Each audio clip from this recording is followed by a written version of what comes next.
अस्सलाम वालेकुम everyone, welcome to another class of logo designing. आज हमारी क्लास नंबर 25 बहुत इंपॉर्टेंट क्लास है और आज हम स्पेशली बात करेंगे विजुअल कम्युनिकेशन के ऊपर। विजुअल कम्युनिकेशन क्या होती है और फॉन्ट के केस में हम विजुअल कम्युनिकेशन करके कैसे, कौन सा, कब फॉन्ट यूज करेंगे और विजुअल कम्युनिकेटेड डिजाइन या फॉन्ट कैसे हमने क्रिएट करना है। तो आइए शुरू करते हैं। ऑल राइट, तो मेरे लैपटॉप के स्क्रीन पे आ जाएं तो यहाँ पे देखेंगे मैंने एक डिजाइन क्रिएट किया हुआ है। यहाँ पे लिखा हुआ है professional brand identity designing. Alright, अब यहाँ पे एक चीज़ आपने नोट की होगी कि ये सर ने जो प्रोफेशनल वर्ड लिखा है ये फॉन्ट और है और यहाँ पे जो ब्रांड का जो टेक्स्ट लिखा हुआ है ये वर्ड और है, तो ये इसके बीच में कट क्यों लगा है। कल मैंने आपको एक चीज़ बताई थी यहाँ पे कि अक्सर लेटर्स में क्या होता है कि हम बीच में वो फॉन्ट माइनस करके उसके बीच में कोई टेक्स्ट लिखते हैं। ये भी एक फॉन्ट लिखने का स्टाइल है, डिज़ाइनिंग का एक स्टाइल है, ठीक है। अब इस पूरे डिज़ाइन को समझने से पहले हम बात करते हैं विजुअल कम्युनिकेशन क्या होती है। देखें, आपके माइंड में बहुत सारे आइडियाज़ हैं, कॉन्सेप्ट्स हैं, ठीक है। चीज़ों को लेके, किसी कंपनी को लेके, अगर आप ग्राफिक डिज़ाइनर हैं, किसी कंपनी के साथ काम कर रहे हैं तो आपके दिमाग में यार आइडिया है कि यार मैंने इस कंपनी का लोगो ऐसे डिज़ाइन करना है। आप ब्रेनस्टॉर्मिंग करते हैं, माइंड में एक चीज़ की प्लानिंग करते हैं कि यार ये चीज़ ऐसे डिज़ाइन होनी है। अब आपने उस चीज़ को ट्रांसफॉर्म करना है, अपने आइडियाज़ को ट्रांसफॉर्म करना है, कॉन्सेप्ट्स को आपने ट्रांसफॉर्म करना है in the form of text, images या ग्राफिक्स या फॉन्ट, जो भी आप यहाँ पे टेक्स्ट या ग्राफिक्स, इन सबको आप विजुअल एलिमेंट्स कहेंगे। विजुअल एलिमेंट्स इसलिए कहेंगे क्योंकि ये आपकी जो विजुअल कम्युनिकेशन है उस पर्सपेक्टिव में बात कीजिए तो ये सारे एलिमेंट्स मिलके आपके लिए एक डिज़ाइन की फॉर्म देंगे, आपको एक सोल्यूशन देंगे। तो हम क्या करते हैं ग्राफिक डिज़ाइनिंग में, जैसे मैंने आपको पिछले जितनी भी क्लासेस पढ़ाई हैं आपको शायद इस तरह की चीज़ पहले ना दिखाई देगी हो कि यार ये क्या, एक फॉन्ट और है, दूसरा फॉन्ट और है। देखें, ग्राफिक्स में ऐसा नहीं है कि आप एक ही चीज़ को एक पर्सपेक्टिव से लेके चल रहे हैं। डिफरेंट स्टाइल्स हैं डिज़ाइनिंग में, फॉन्ट्स को यूज़ करने के, टेक्स्ट को यूज़ करने के, टाइपोग्राफी के, आइकन के, ठीक है। बाज़ औक़ात अगर यहाँ पे मैं आपको स्क्रीन पे दिखाऊं तो अक्सर हम टेक्स्ट यहाँ पे जब बी लिखा हुआ है ना, इस साइड पे वर्टिकल भी लिखते हैं, ठीक है। बाज़ औक़ात हम इसमें कट में भी लिखते हैं।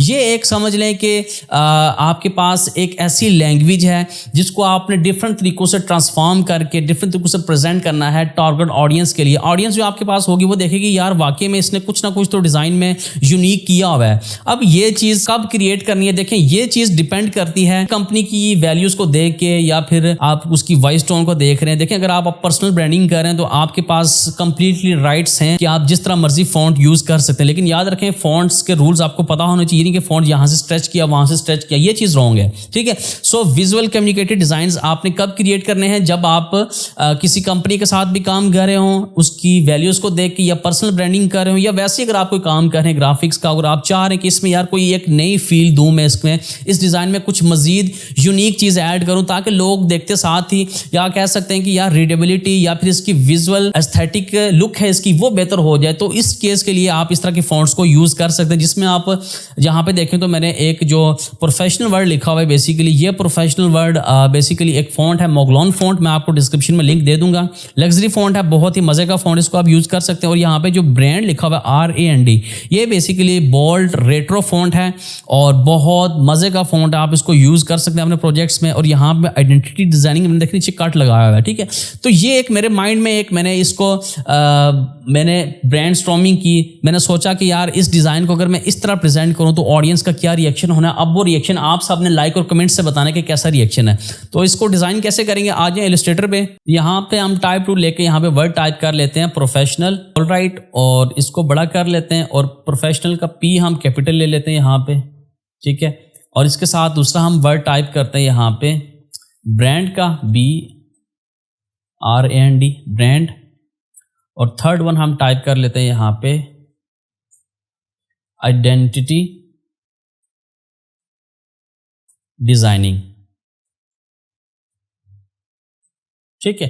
अब प्रोफेशनल जैसे मैंने आपको बताया, क्योंकि ये वर्ड की यहाँ पे प्रोफेशनल वर्ड लिखा हुआ है तो इट मीन्स कि यार जो डिज़ाइन बनाएंगे वो भी तो प्रोफेशनल होना चाहिए। तो यहाँ पे अगर हम प्रोफेशनल की बात कर रहे हैं तो यहाँ पे मुझे लगता है कि यार लग्जरी फॉन्ट इसके लिए बेस्ट रहेगा। तो यहाँ पे हम मोगलॉन फॉन्ट यूज़ कर लेते हैं, मोगलॉन डेमो फॉन्ट, ठीक है। और इस तरह ब्रांड की बात करें तो ब्रांड आपके पास ऑब्वियसली किसको कहते हैं यार, एक यूनिक आइडिया, आपके पास एक यूनिक कॉन्सेप्ट है तो आपने अपने कॉन्सेप्ट को प्रेजेंट करना है एक यूनिक तरीके से। तो मैं इसको यूनिक तरीका कैसे दूंगा, मैं यहाँ पे ले लेता हूँ एक फॉन्ट गैलेंटिक फॉन्ट, ठीक है। मैं इसका डाउनलोड लिंक डिस्क्रिप्शन में दे दूंगा, आपने जाके डाउनलोड कर लेना है। और इसमें अब यूनिकनेस में क्या ऐड करूँ, मैं टाइप टू लेके बी की जगह यहाँ पे मैं मोगलॉन फॉन्ट ले लेता हूँ, ठीक है, ये वाला, ऑल राइट। और यहाँ पे मैं ये करता हूँ कंट्रोल टी करैक्टर पैनल में आके यहाँ पे इसकी ट्रैकिंग की वैल्यू इंक्रीज कर रहा हूँ, क्योंकि मुझे लग रहा है कि यार ये जो रेट्रो फॉन्ट है ये आपस में वर्ड जो है ना वो मिल रहे हैं, तो मैं चाह रहा हूँ ये वर्ड आपस में मिले ना, तो मैं थोड़ा सा इसका ना हॉरिजॉन्टली ट्रैकिंग वैल्यू इसकी इंक्रीज कर रहा हूँ, ठीक है, लाइक दिस, ऑल राइट। और इसके बाद आइडेंटिटी डिजाइनिंग, तो इसकी जगह भी हम फॉन्ट चूज कर लेंगे मोगलॉन, या फिर अगर आप आई ड्रॉपर ले लें यहाँ से और डायरेक्ट प्रोफेशनल के ऊपर क्लिक करें, देखें आपके पास वही फॉन्ट सेलेक्ट हो जाएगा। और आइडेंटिटी डिजाइनिंग को आप कैप्स लेटर्स भी दे सकते हैं, स्मॉल भी दे सकते हैं। अच्छा, अब यहाँ पे ये है कि मैं इसको क्रिएट आउटलाइंस करता हूँ, अनग्रुप करता हूँ, और अब यहाँ पे देखें ए और एन में यहाँ पे फॉन्ट देखें तो डिफरेंस बड़ा कम है, लेकिन यहाँ पे इन एन और डी का ज़्यादा, तो मैं ये डी का थोड़ा डिस्टेंस कम कर लेता हूँ, लाइक दिस, ठीक है। इसी तरह इन तीनों को सिलेक्ट किया और इसका डिस्टेंस ओवरऑल यहाँ पे कर लेते हैं हम, लाइक दिस। इस तरह हम बी का डिस्टेंस भी यहाँ तक कर लेते हैं, समथिंग लाइक दिस, ठीक है। और डी को थोड़ा हम मज़ीद पास कर लेते हैं, लाइक दिस, ऑल राइट। अब प्रोफेशनल वर्ड है, इसको भी हम छोटा कर लेते हैं। अब बात यह है कि अगर आपके पास मेन लोगो है, मिसाल के तौर पर ये आपके पास मेन लोगो है, अब अगर फ़र्ज़ किया कोई ऐसा कंपनी नेम है जिसमें आप समझ रहे हैं कि यार मेन टेक्स्ट के ऊपर कोई टेक्स्ट आना चाहिए, अब इस चीज़ को एडजस्ट करने के 2-3 तरीके हैं। एक तरीका तो मैंने कल आपको बताया था कि आप ऊपर सिग्नेचर फॉन्ट यूज़ कर सकते हैं, जो हमने कल मैनचेस्टर सिग्नेचर फॉन्ट यूज़ किया था, लेकिन इसकी जगह क्योंकि हम ये थोड़ा सा लग्जरी और विजुअल कम्युनिकेशन की बात कर रहे हैं, तो यहाँ पे मैं आप सिग्नेचर भी यूज़ कर सकते हैं, इसमें ये वाला फॉन्ट यहाँ पे ऐसे यूज़ कर सकते हैं, लाइक दिस, ठीक है। इसी तरह आइडेंटिटी डिज़ाइनिंग है, इसको हम छोटा कर लेते हैं, और ये टेक्स्ट इटसेल्फ एक डिज़ाइन है आपके पास, ओके। अच्छा, अब आपने आप डिज़ाइन में आ रही, देखिए यहाँ पे हमने एन और डी यहाँ तक आ रहा है, इस सब को कट किया, तो कट कैसे करना है, देखें यहाँ से आप ले लें रेक्टेंगल, और आपने अब फॉन्ट कितना, देखें आप रेक्टेंगल ले लें पहले, और इस फॉन्ट का एक यहाँ पे ना आइडिया कॉन्सेप्ट ले लें कि यार इतना फॉन्ट हमने डालना है, ये चीज़ आपके पास, लेकिन ये काफ़ी बड़ी है तो इसको हम छोटा कर लेते हैं, यहाँ तक ऑलमोस्ट ओके है, ठीक है ये चीज़। और इन सभी लेटर्स को, इन दोनों को पहले सेलेक्ट कर लें, यहाँ से आप इस तरह लाइन कर लें, इस तरह करेंगे तो ये आपके पास मसला करेगा, एक ऊपर एक नीचे, क्योंकि ये डी है ऑब्वियसली, तो यहाँ पे आपको एक अंदाजे से ना ये चीज़ करनी पड़ेगी कि यार ये यहाँ तक आनी चाहिए। अब आप ये करेंगे, इसको थोड़ा सा मज़ीद पतला कर देते हैं हम, लाइक दिस, और रेक्टेंगल को सिलेक्ट किया, इन तीनों को सिलेक्ट किया, शेप बिल्डर टूल लेके ये चीज़ कर दी सब्ट्रैक्ट, ठीक है, लाइक दिस, ओके। और आइडेंटिटी डिज़ाइनिंग है, इसको हम प्लेस करते हैं इसके यहाँ बीच में, लाइक दिस, ठीक है।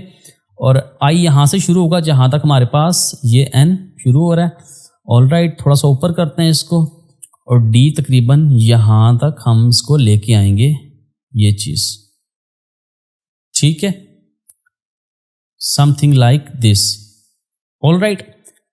तो अब आपको एक नज़र भी आ रहा होगा कि प्रोफेशनल वर्ड एक ऑब्वियसली इस वर्ड में एक रिस्पेक्ट है, कीवर्ड है, ठीक है, और ब्रांड एक यूनिक आइडिया, तो हमने इसको थोड़ी यूनिकनेस दे दी, हमने बी के लिए और टेक्स्ट लिख दिया, आर एंड डी के लिए और टेक्स्ट लिख दिया, और यहाँ पे आइडेंटिटी डिज़ाइनिंग हमने बीच में डाल दी। तो जस्ट एक आपको कॉन्सेप्ट दिया है, मैं ये नहीं कहता कि आप टू द पॉइंट यही चीज़ डिज़ाइन करो। देखें ये कॉन्सेप्ट था आपके पास, जनरल कॉन्सेप्ट है कि सम टाइम डिज़ाइन अगर हम विजुअली कम्युनिकेटेड डिज़ाइन क्रिएट करते हैं, या अगर हम UI UX में जाते हैं, या थोड़ी हाई लेवल की डिज़ाइनिंग करते हैं, तो वहाँ पर इस तरह की आपको डिज़ाइनिंग करनी पड़ेगी। इंशाल्लाह आने वाली जब हम क्लासेस में ब्रांड आइडेंटिटी डिज़ाइनिंग करेंगे, तो वहाँ पे मैं आपको ये चीज़ तफसीलन पढ़ाऊंगा कि कब कौन सा फॉन्ट आपने चूज़ करना है, किस लेटर के लिए। सम टाइम ऐसा भी होता है कि यहाँ अगर यहाँ पे प्रोफेशनल वर्ड है, तो हो सकता है इस प्रोफेशनल पूरे वर्ड में ना कोई एक ऐसा लेटर हो जो किसी कंपनी की प्रॉपर्टी को एक्सप्लेन करता हो, या हो सकता है उस कंपनी के ओनर का इनिशियल अल्फ़ाबेट हो, तो उस हिसाब से भी हम उसको फ़ॉन्ट का स्टाइल भी चेंज करते हैं। ये आने वाली क्लासेस में आपको मैं चीज़ पढ़ाऊंगा तफसीलन। बहरहाल अभी आपने मुझे ये चीज़, आप इसके काफ़ी सारे डिज़ाइंस क्रिएट करें, ठीक है। फ़ॉन्ट बेशुमार हैं, आप गूगल से भी डाउनलोड कर सकते हैं, लग्जरी फ़ॉन्ट्स, रेट्रो फ़ॉन्ट्स, या कोई और फ़ॉन्ट अगर आप चूज़ करना चाहें।